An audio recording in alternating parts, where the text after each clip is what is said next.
Okay, B'siyata Dishmai, we are continuing in Shar Yichud in our Hilchot Brachot, the Brachot of the morning, Birkot Hashachar, and we are also running a campaign to help us keep this place and to raise the funds needed in order to keep going. Let's do it, guys. Baruch Hashem. And today we're going to be learning, if you want to donate, by the way, the link is down below in this video. And today we're going to be learning about the bracha she'asali kol tzorki, that he made for me all of my needs. This blessing refers specifically to the gift of having shoes to protect the feet and enable a person to walk, run, kick, and climb without injuring them. The words of the blessing mean, who has made for me everything I need. When someone has proper footwear and is able to go about his business freely and get to wherever he wishes to arrive, it is as if he has everything he needs. This explanation appears in the Ben Ish Chai. He asks why we consider the gift of shoes to be so important, that it should warrant its own blessing. The other blessings thank God for things that are infinitely more important than shoes, right? The ability to see, and to reason and to move.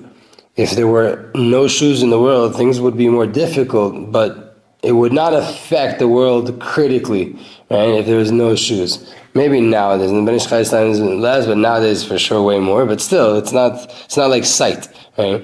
In fact, in many societies, it's normal for people to go about barefoot, even while engaged in hard labor. Furthermore, everyone needs the ability to see, to reason, and to move, even if he remains confined to his home all day long. But he would not need his shoes at all in that case, especially if his home has paved or tiled floors. For all the reasons, the Ben Ish Chai concluded that the real benefit for which this blessing is recited is a spiritual benefit beyond our conception. Don't understand what the Ben Ish Chai says. Another interpretation is that it is undignified to go about undressed or barefoot. First, we thank God for our clothes with the blessing of Malbish Orumim, but we are fully dressed only when we put on our shoes. Therefore, we recite the blessing of She'asali kol tzorki at that time, thanking God for providing all we need to be fully dressed. What is the order of the blessings? Our custom is to recite the blessing She'asali kol tzorki after that of Hamechin Mitzadei Gaver, that Hashem prepares and directs all of man's footsteps. Tzorki or Tzerachai. Rav Ovadia taught that the proper text of this blessing includes the word Tzorki, with a dagesh inside the letter Kaf, and a chirik underneath it. So the letter Kaf is Ka, but it's a chirik, and chirik is a I. So the Tzor Ki, rather than the word Tzarachai, my needs, spelled the exact same way, pronounced differently. My needs versus my needs, but there are two ways of saying it, but they're both could be right. But the Rav Ovadia was specific that the proper way to say this bracha is Tzorki and not Tzarachai, which they're both spelled the same way. I mean the same thing. Even on Yom Kippurim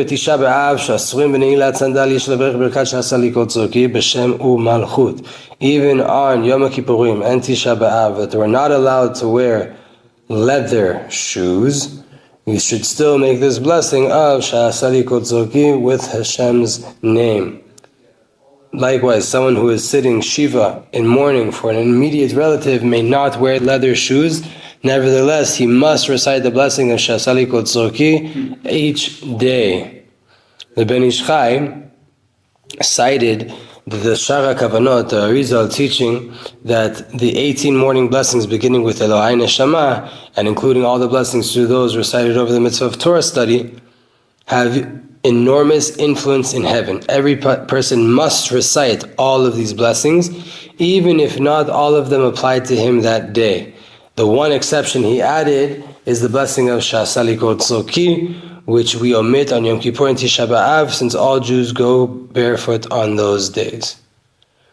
But Rav Ovadia, however, demonstrated that many Rishonim, amongst them Rabbeinu Nissim, Rabbeinu Asher, Sefer HaYitur, Shibbolei HaLeket, Arba Turim, the Ridba, ruled that we must recite this blessing even on those days. They explain that it is potentially permissible to wear leather shoes on those days if it is necessary for protection or from being stung by a scorpion, and therefore the benefit of the shoes applies even then. Meaning even on Yom Kippur, where you're not allowed to wear leather shoes, if you have to go on a journey and walk right now to synagogue, and if you don't wear shoes, you're going to be vulnerable to getting attacked in a way that you could be paralyzed or die, right? Then you would be allowed to wear those leather shoes, and you get to shul and you take them off. So there's still a purpose for them. Furthermore, one does not recite the blessing for this personal benefit, but because the world in general benefits from having shoes to wear. Just like a person may recite the blessing of of giving, right, my heart or my rooster the understanding, even if he has not heard the rooster crow, he may recite the blessing although he is not going to wear shoes. This reasoning is supported by the responses in Mina Shamayim and in other places of Kat Rachel, and Rav Ovadia testified that in his time everyone recited this blessing even on Yom Kippur and Tisha B'Av. Maran meaning Rav Yosef Karo. Rabbeinu Shimshon Bar Tzemach suggested that we recite this blessing on those days since it is permissible to wear shoes made of materials other than leather. Right? There used to be all shoes were leather, but now there's shoes that are not leather. And the Korah Chaim added that this blessing does not mention shoes specifically, but rather mentions all of our needs, all of my needs. Therefore, in any situation, this blessing is called for. It's not just on shoes, even if that's the inner intention. The words don't just mean that, and it's a blessing that was instituted to say.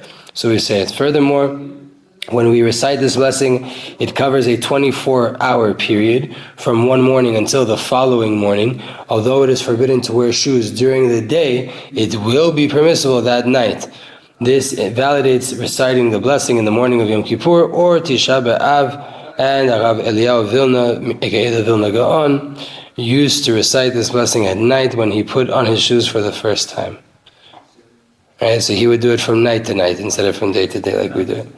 Rav Ovadia suggested another way of looking at this subject. The Arizal's opinion is that we take into account the practice of Torah-observant Jews only. Meaning, when we're talking halachic things, what do the people that keep Torah do? Don't tell me what the Jew that doesn't keep Torah, how he behaves, because he doesn't do anything according to Torah. So we can't rule according to him. That was the Arizal's approach to halacha, and not that of non-Jews. Since no Jews wear leather shoes on those days, it is not proper to recite this blessing. Rabbeinu Nisim, however, took all people into account, including non-Jews, since non-Jews wear leather shoes every day without restriction. It is proper to recite this blessing and thank God for providing the world with shoes. Several Achronim disagreed with the Arizal's ruling, including Kol Eliyahu and the Shalmei Tzibur, the Tshuva Me'ava, and the Mishnah Berurah. The Aruch HaShulchan likewise ruled that if someone plans to wear rubber shoes on those days, he should recite the blessing. Originally, Maran, Rishon LeZion, Rav Ovadia ruled that there is a sound basis to justify those who choose to recite this blessing on those days, but if someone asks what to do, the rabbi should instruct him not to recite the blessing. Meaning, if a person goes about his time on Yom Kippur, Tisha B'Av, and he makes a blessing Shasali Kotzorki because that's what he does, then okay, that's right. But if he comes and he starts to ask a question, now halachically, you're meant to tell him not to do it. This seems to likewise be his ruling in Yabia Omer. Decades later, though, in Hilchot Olam, and in response to Yabia Omer, he retracted his original ruling and stated that it is best to recite the blessing. So halacha l'maaseh, we make the bracha on Tisha B'Av and on Yom Kippur, and if, God forbid, we are mourning. Why? There's other shoes the world wears, so on and so forth. Now we get to the bracha of Ozer Israel Bigvura. Right? That Hashem helps us to strengthen Israel, right, with a belt, gird your loins, as they say, right? To strengthen Israel with might. So a fitting blessing, and may all of the people flying above our heads right now have immense strength to do their job. Bezat Hashem. Birkat Ozer Yisrael Bigvura. Mevorech el ma shechoger chaguro o lovesh avnito. So when you put on your belt, right, or you put on the upper belt that goes over your waistcoat, right? שיעזרנו כדי שלא יהיה ליבו רואת ערווה. Right? What's the purpose of a belt or a sash? It's a barrier between one's heart and one's genital area. Right? That's the purpose originally of what we're talking about here. It's not just the belt to keep your pants up. Right? Back then especially, they didn't wear pants, they wore dresses, they wore jalabiyas.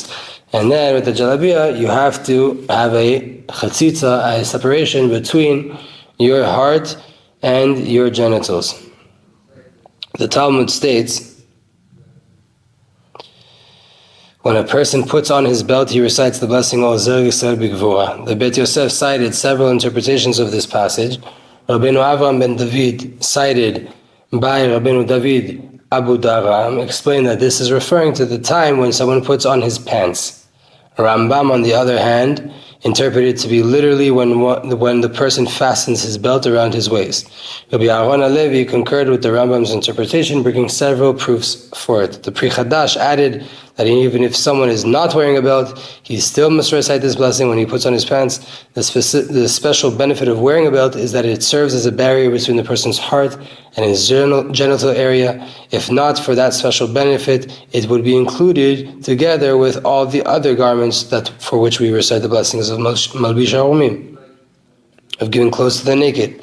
It is possible to gain benefit of having a barrier between the two parts of the body, either by wearing a belt or by wearing pants. Therefore, either garment suffices to warrant reciting the blessing. This is the ruling of the Ramah and the Levush. The Mishnah Berurah cited the Matei Yehuda, explaining that the word avnet, used by the Ramah, actually means pants.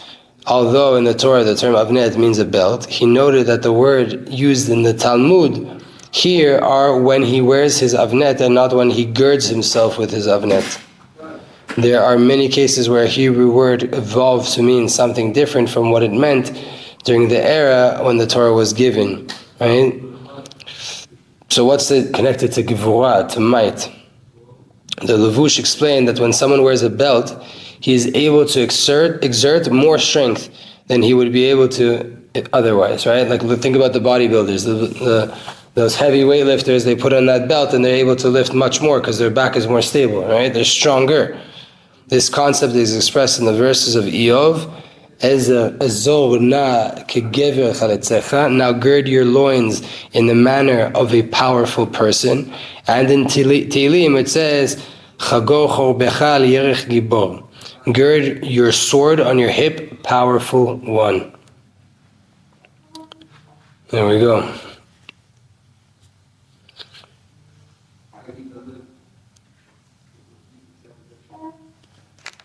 That's it. I think we'll stop there for now.